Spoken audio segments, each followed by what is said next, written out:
Hello students, कैसे हैं आप लोग। आज आपका रिफ्लेक्शन ऑफ लाइट जो चैप्टर चल रहा था फिजिक्स का, वो क्या होगा, आज पूरा फिनिश हो जाएगा।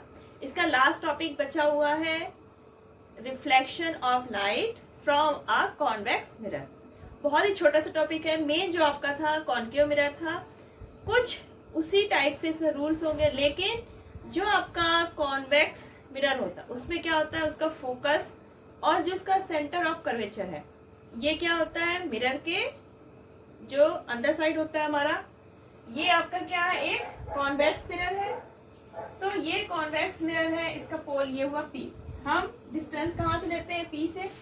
तो इसका जो फोकस है वो आता है आपका राइट साइड, यानी कि मिरर के अंदर साइड है इसका फोकस और सेंटर ऑफ कर्वेचर।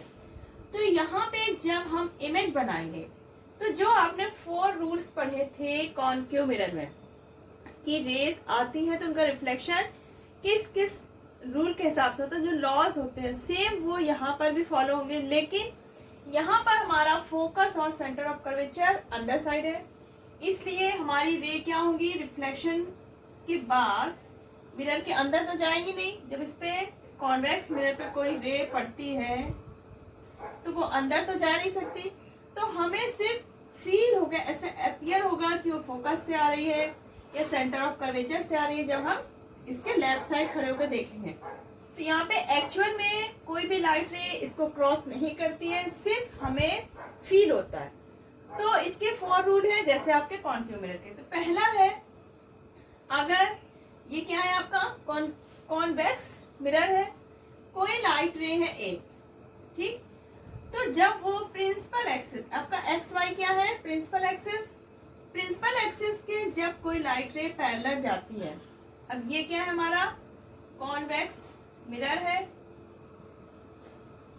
इसकी प्रिंसिपल एक्सिस के पैरेलल कोई लाइट रे आती है। तो अब आपने कॉन्केव मिरर पढ़ा था, अगर प्रिंसिपल एक्सिस के पैरेलल आती है तो रिफ्लेक्शन के बाद वो फोकस से होकर जाती थी। तो यहाँ पर फोकस से होकर जाएगी नहीं, क्योंकि ये अंदर तो जा नहीं पाएगी, लेकिन हमें ऐसा लगेगा कि ये फोकस से होके आ रही है। तो हम ये पीछे क्या करेंगे, डॉटेड लाइन बना देंगे और ये हो जाएगी आपकी रिफ्लेक्टेड रे, ठीक। यानी कि आपकी प्रिंसिपल एक्सिस के पैरेलल जो लाइट रे गई, वो रिफ्लेक्शन के बाद हमें क्या लगेगा कि वो फोकस से होकर आ रही है। तो ये है पहला लॉ। अगर अब कोई लाइट रे इस पे इंसिडेंट होती है, जो किस डायरेक्शन में होकर जा रही है, सेंटर ऑफ कर्वेचर की तरफ जा रही है। मान लीजिए ये कोई लाइट रे है जो सेंटर ऑफ कर्वेचर की तरफ जा रही है, यानी कि जाएगी तो सेंटर ऑफ कर्वेचर से जाके मिलेगी। तो यहाँ पर भी हम क्या करेंगे, ये डॉटेड लाइन मिला देंगे सेंटर ऑफ कर्वेचर तक, और ये रिफ्लेक्टेड। तो हमें ये पता था जब कोई लाइट रे सेंटर ऑफ कर्वेचर पर जाके इंसिडेंट होगी, जाएगी इंसिडेंट रे, तो वो रिफ्लेक्शन के बाद क्या होती है, उसी रूट से ए जो लाइट रे है वो सेंटर ऑफ कर्वेचर की तरफ जा रही है। तो हमें यहाँ पर लेफ्ट साइड जब हम देखेंगे कॉन्वेक्स मिरर में, तो हमें लगेगा जो लाइट रे है रिफ्लेक्शन के बाद कहाँ से आ रही है, सेंटर ऑफ कर्वेचर से ही वापस आ रही है। अब ये क्यों होता है, क्योंकि लाइट रे क्या होती है, इस मिरर के परपेंडिकुलर फॉल होती है। तो यहाँ पर I और R दोनों ही क्या हो जाते हैं, 0। I इंसिडेंस एंगल और इंसिडेंट एंगल और रिफ्लेक्शन एंगल, दोनों ही एंगल की वैल्यू क्या हो जाती है, 0। अगर कोई लाइट रे कॉन्वेक्स मिरर पे फॉल करती है, अगर वो सेंटर ऑफ कर्वेचर की तरफ होके जा रही है, तो वो उसी रूट से वापस आ जाएगी। अगर अब कोई लाइट रे फोकस से होके जा रही है, यानी कि ऐसे जाए कि वो जाए कर फोकस की तरफ होके जा रही, तो हम ये क्या करेंगे, ये अंदर डॉटेड लाइन बना देंगे, क्योंकि ये वर्चुअल लाइन बनाएंगे, क्योंकि एक्चुअल में तो लाइट रे जाएगी नहीं। ये हो गई हमारी लाइट रे जो फोकस की तरफ जा रही है। तो अगर कोई लाइट रे फोकस की तरफ जाती है तो क्या होता है, वो रिफ्लेक्शन के बाद पैरेलल हो जाएगी। अगर मिरर पे फॉल होती है और किधर होकर जा रही है, फोकस की तरफ जा रही है, तो आफ्टर रिफ्लेक्शन वो प्रिंसिपल एक्सिस क्या हो जाएगी, पैरेलल। जो हमारा कॉन्केव मिरर था उसमें क्या था, फोकस होके जाती थी और फिर पैरेलल होती थी। यहाँ पर कॉन्वेक्स जो मिरर है इसके अंदर फोकस है, तो मिरर के क्रॉस हमारी रे नहीं जा पाएगी, सिर्फ हमें एक्चुअल में ऐसे फील होगा कि वो फोकस की ओर जा रही है और रिफ्लेक्शन के बाद फिर क्या होगी, पैरेलल रहेगी। अब अगर कोई लाइट रे कोई एंगल बनाती हुई फॉल करती है, ये मान लीजिए पोल पर कोई एंगल बनाया है इसने, ठीक है, ठीक, ये हमारा पोल है और इस पे एक एंगल बनाया, तो ये जो एंगल बनाएगी इंसिडेंट के टाइम वही एंगल बनाती है रिफ्लेक्शन के टाइम, यानी कि आई और आर की वैल्यू क्या होगी, सेम। अगर कोई लाइट रे कॉन्वेक्स मिरर पे पोल पे कोई एंगल बनाती हुई इंसिडेंट होती है, तो वो सेम एंगल बनाती हुई क्या हो जाती है, रिफ्लेक्ट हो जाएगी हमारी। तो ये एंगल ऑफ इंसिडेंट और रिफ्लेक्शन वाला एंगल दोनों क्या होंगे, सेम होंगे। तो ये थे हमारे रूल्स जो हम रे डायग्राम जब बनाएंगे कॉन्वेक्स मिरर में इमेज बनाते वक्त, तो ये 4 रूल्स हमें फॉलो करना है। तो अब हम इसमें इमेज बनाने की 2 कंडीशन है। पहला, आपका ऑब्जेक्ट कहां पर होगा, पोल और इनफाइनाइट के बीच। सिर्फ यहाँ पे 2 ही कंडीशन होती है, एक तो पोल या फिर पोल और इनफाइनाइट के बीच या फिर इनफाइनाइट पे, क्योंकि हमारा क्या है यहाँ पे फोकस और सेंटर ऑफ कर्वेचर क्या है, इसके अंदर है, तो यहाँ पर हम ऑब्जेक्ट तो पुट नहीं कर सकते। ये हो गया, ये क्या हो गया, इसका फोकस और ये सेंटर ऑफ कर्वेचर, ठीक। तो हम यहाँ पर तो ऑब्जेक्ट पुट नहीं कर सकते, ये हो गया P। अब हमने क्या लिया, ऑब्जेक्ट कोई लिया है ए बी, ये हो गई प्रिंसिपल एक्सिस, ये हो गया हमारा convex mirror M dash, focus हो गया सेंटर ऑफ कर्वेचर। ये कोई ऑब्जेक्ट है जो पोल और इनफाइनाइट के बीच रखा हुआ है। अब हमारा ऑब्जेक्ट है, उसके टॉप पॉइंट से हम 2 रे निकालेंगे। पहली गई आपकी प्रिंसिपल एक्सिस के पैरेलल, ठीक। अब प्रिंसिपल एक्सिस के पैरेलल गई है तो हमें पता है ये कहाँ से आएगी रिफ्लेक्ट होके, हमें कैसा लगेगा कि ये फोकस से होकर आ रही, तो हम यहाँ पे क्या करेंगे, ये डॉटेड लाइन और ये हो गया, ठीक।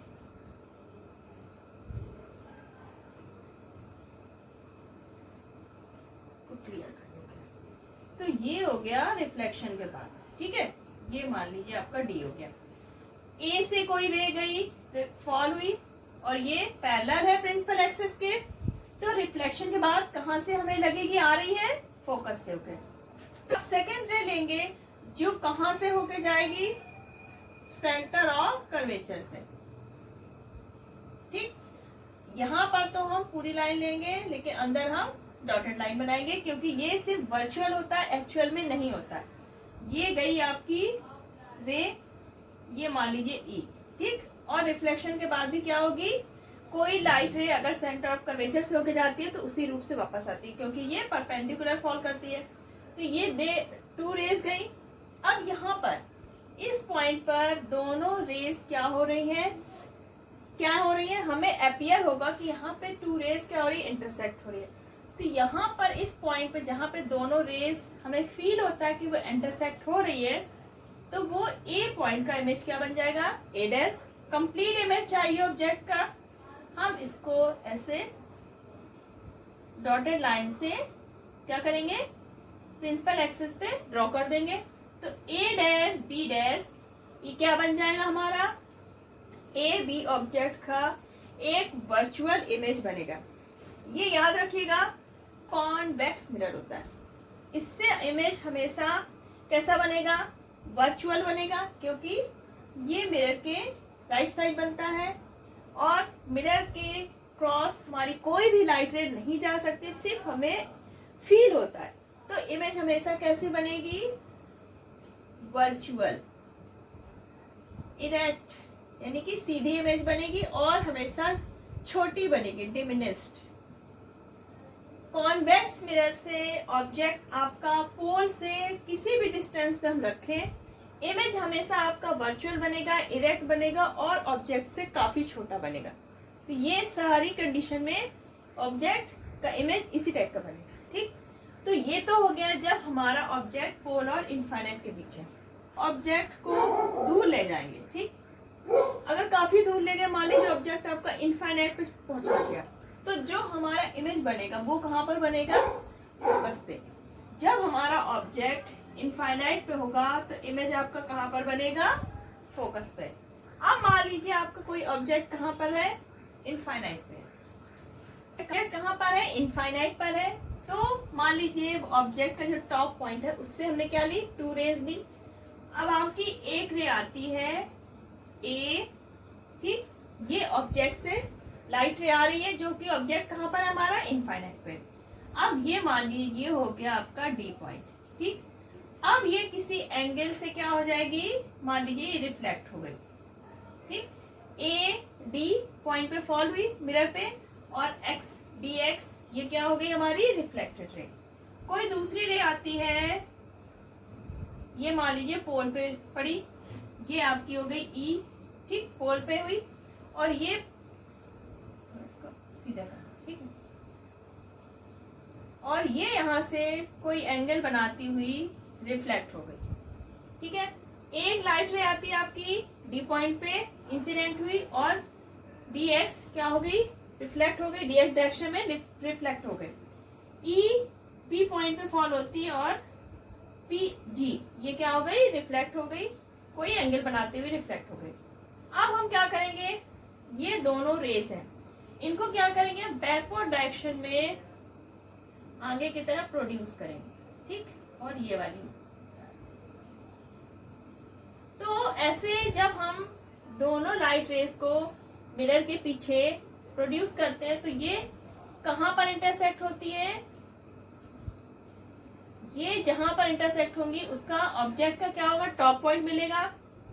हम प्रिंसिपल एक्सिस तक इसको डॉटेड लाइन से ड्रॉ कर देंगे तो हमें पूरा इमेज मिल जाएगा। और ये कहां पर मिलेगा? जो आपके मिरर का फोकस है वहां पर हमें इमेज मिलेगा, और काफी छोटा मिलेगा। तो अगर आपका ऑब्जेक्ट इनफाइनाइट पे है तो हमें इमेज कॉन्वेक्स मिरर के फोकस पर मिलता है, वर्चुअल होगा, इरेक्ट होगा, और कैसा होगा? डिमिनिश्ड होगा। तो ये इमेज की कंडीशन कॉन्वेक्स मिरर में हर बार सेम रहेगी। आपका मिरर कॉन्वेक्स मिरर से इमेज कैसा बनता है? अब आता है कॉन्वेक्स मिरर का यूज क्या होता है। अब इसमें क्या होता है कि ये काफी दूर तक की, मतलब पीछे जैसे आपके वो होते हैं व्हीकल्स में क्या होता है? साइड मिरर्स जो होते हैं, तो इसमें क्या होते हैं? व्हीकल्स दिखते हैं, पीछे का ट्रैफिक क्लियर होता है। तो जो आपका कॉन्वेक्स मिरर होगा उसका जो विजन एरिया होता है वो काफी बड़ा होता है, यानी कि ड्राइवर को जब वो साइड में बैठा है तो उसको ट्रैफिक पीछे का काफी दूर तक उसको ट्रैफिक इसमें दिखाई देता है। और इसमें कैसा बनता है? वर्चुअल इमेज, यानी कि सीधा इमेज बन रहा है। अगर हम इसकी जगह कॉनकेव मिरर लेते हैं तो क्या होता? उल्टी चीज दिखती है, यानी कि आपके व्हीकल्स उल्टा चल रहे होते, पहिए ऊपर हो रहे हैं, गाड़ी नीचे है, तो ऐसा तो नहीं हो पाता, फनी हो जाता काफी। तो जो हमारे व्हीकल्स होते हैं हमें दूर का देखना होता है तो हम कॉन्वेक्स मिरर यूज करते हैं, क्योंकि इसका विजन एरिया काफी बड़ा होता है, ठीक है। अगर हम यहाँ पर प्लेन मिरर लेते हैं तो प्लेन मिरर में भी हमें चीजें दिखाई देती हैं, लेकिन उसका जो विजन एरिया होता है वो बहुत कम होता है।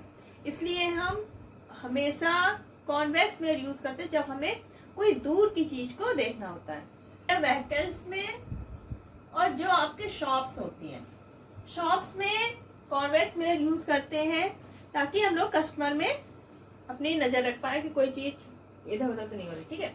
तो ये काफी लार्ज एरिया को कवर करता है हमारा कॉन्वेक्स मिरर। अब आता है इसके बेस पे जो मिरर फॉर्मूला है। तो जो मिरर फॉर्मूला हम लोगों ने कॉनकेव मिरर के लिए पढ़ा था, 1/v plus 1/u equal to 1/f। v क्या था आपका? v था आपका इमेज की डिस्टेंस, और ये डिस्टेंस हम लोग लेते कहाँ थे? पोल से लेते हैं। u क्या है? आपकी ऑब्जेक्ट डिस्टेंस, और f आपकी क्या है? Focal length. सेम फॉर्मूला हम कॉन्वेक्स मिरर पर भी यूज करेंगे, सिर्फ हमारे साइन जो है वो चेंज रहेंगे। अब यहाँ पर आपका जो कॉन्वेक्स मिरर है, ये है आपका कॉन्वेक्स मिरर। इसमें ये हो गई इसकी प्रिंसिपल एक्सिस, ये हो गया पोल आपका, ये हो गया फोकस और ये सेंटर ऑफ कर्वेचर। अब यहाँ पर जो ऑब्जेक्ट है वो क्या हुआ, हमेशा हम पोल के लेफ्ट साइड रखते हैं, तो यू हमारा क्या लेंगे हम, हमेशा इसकी वैल्यू नेगेटिव में। जो हमारा इमेज बनता है वो क्या बनता है, पोल के राइट साइड में, तो हम इसकी वैल्यू प्लस मिलेंगे। फोकस आपका इसमें प्लस का होगा क्योंकि ये अंदर है, राइट साइड है, तो इसका फोकस भी प्लस का होगा। ऑब्जेक्ट की डिस्टेंस हम माइनस में। अब आता है इसका जो मैग्निफिकेशन था, मैग्निफिकेशन की फॉर्मूला क्या था आपका, H2/H1 equal to minus B/U।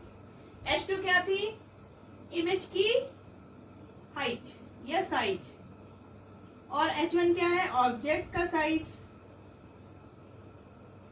V आपका इमेज की डिस्टेंस और U ऑब्जेक्ट की डिस्टेंस। तो ये मैग्निफिकेशन का फॉर्मूला सेम कॉन्वेक्स मिरर में फॉलो होगा जो आपका कॉन्केव मिरर में था। सिर्फ ये साइन का याद रखिएगा। कॉन्वेक्स मिरर की फोकल लेंथ पॉजिटिव होगी क्योंकि पोल के राइट साइड में है। ऑब्जेक्ट की जो डिस्टेंस की वैल्यू लेंगे नेगेटिव होगी क्योंकि लेफ्ट साइड है। इमेज आपका हमेशा राइट साइड बनता है तो ये प्लस हो जाएगा। तो ये तो है आपके कॉन्वेक्स जो मिरर है उसका मिरर फॉर्मूला। अब अगर इस पे क्वेश्चंस लगाते हैं तो सेम हम उसी टाइप से लगाएंगे जो आपने कॉन्केव मिरर पे लगाए थे, सिर्फ आपको साइन का ध्यान रखना है।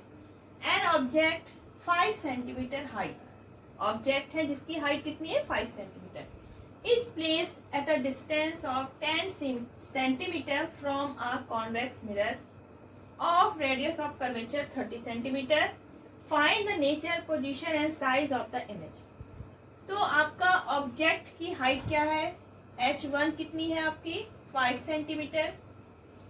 कॉन्वेक्स मिरर का रेडियस और वो डिस्टेंस क्या है आपकी ऑब्जेक्ट की 10 सेंटीमीटर, यानी कि U कितना है 10 सेंटीमीटर।